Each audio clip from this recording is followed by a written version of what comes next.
Black-eyed kids in the woods. I've been debating whether to share this, but it's been weighing on my mind.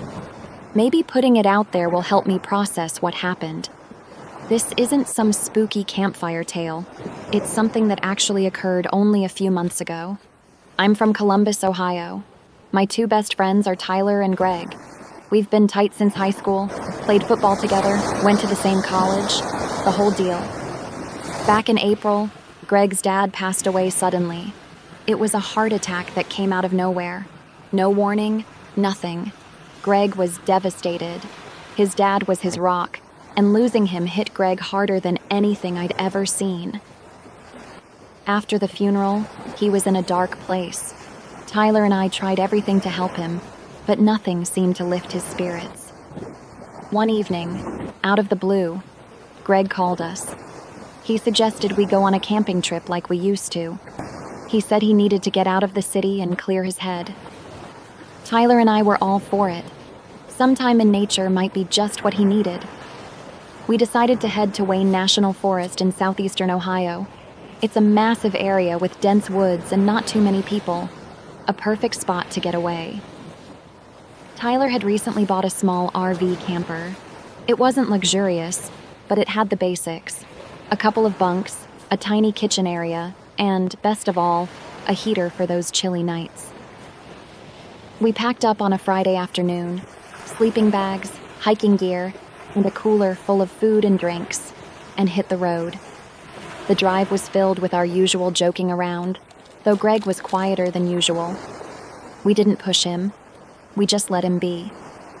When we got to the forest, we decided to find a spot off the main trails. We wanted some seclusion, a place where we could just relax without other campers nearby. After navigating some narrow dirt roads, we found a clearing surrounded by tall pines. It felt right, so we set up camp, started a fire, and spent the evening grilling burgers and reminiscing. The sky was clear, and the stars were out in full force. Tyler, who's always been into astronomy, was thrilled. "Look at that sky," he said, lying back on a log. "You don't get views like this in the city." "Yeah, it's pretty amazing," I agreed. Greg seemed to relax a bit, sipping his beer and even cracking a smile now and then. It was good to see him loosen up. Around midnight, Tyler had an idea. "I'm going to sleep on the roof of the camper tonight," he announced. "I don't want to miss any of this." Greg chuckled. "You're nuts, man." "Maybe," Tyler grinned, "but I'll have the best view." I laughed. "Just don't roll off in your sleep."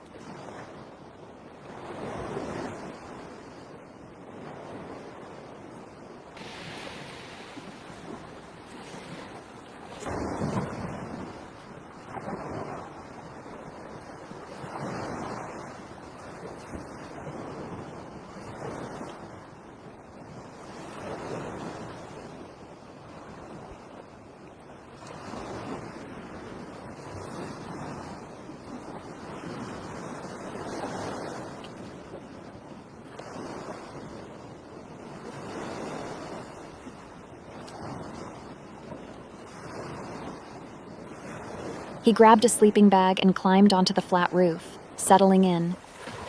Greg and I decided to turn in and headed inside the camper. It was cozy. 2 small bunks and just enough room to stand up. I climbed into my bunk and pulled out my phone, scrolling through social media. Greg was lying across from me, staring at the ceiling. "You doing okay?" I asked. He sighed. "Yeah, just thinking." "About your dad?" "Yeah, he would have loved this." I nodded. "He was a good man." "Thanks," Greg said softly. We fell into silence, and eventually I started to drift off. Sometime later, I woke up to a soft knocking sound.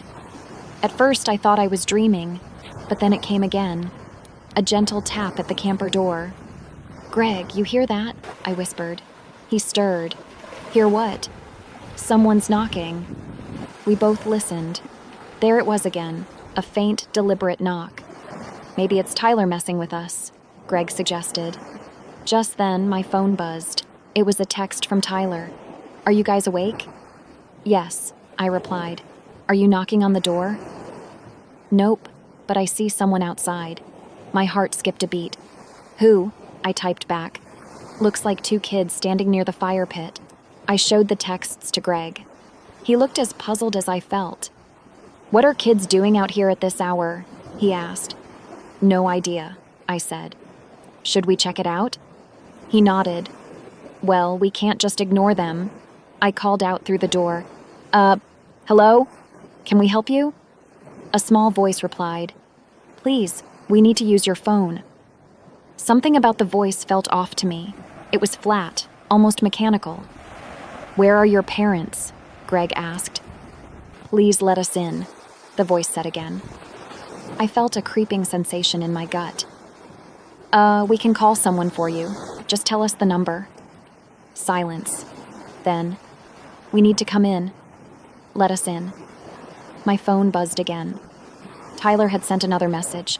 Don't let them in. Something isn't right. What's going on? I typed back. Their eyes, they look completely black. I felt a chill run down my spine. I showed the message to Greg. What does that even mean? He whispered. I don't know, but Tyler seems serious. The knocking grew louder. Let us in, the voices demanded. They sounded more forceful than before.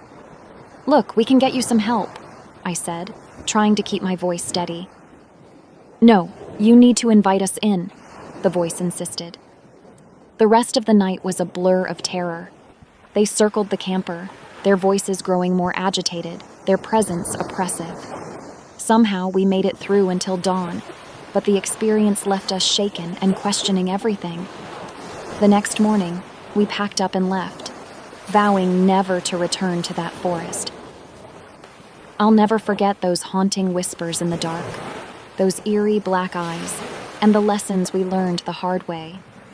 If you ever find yourself alone and someone knocks, think twice before opening the door. Stay safe.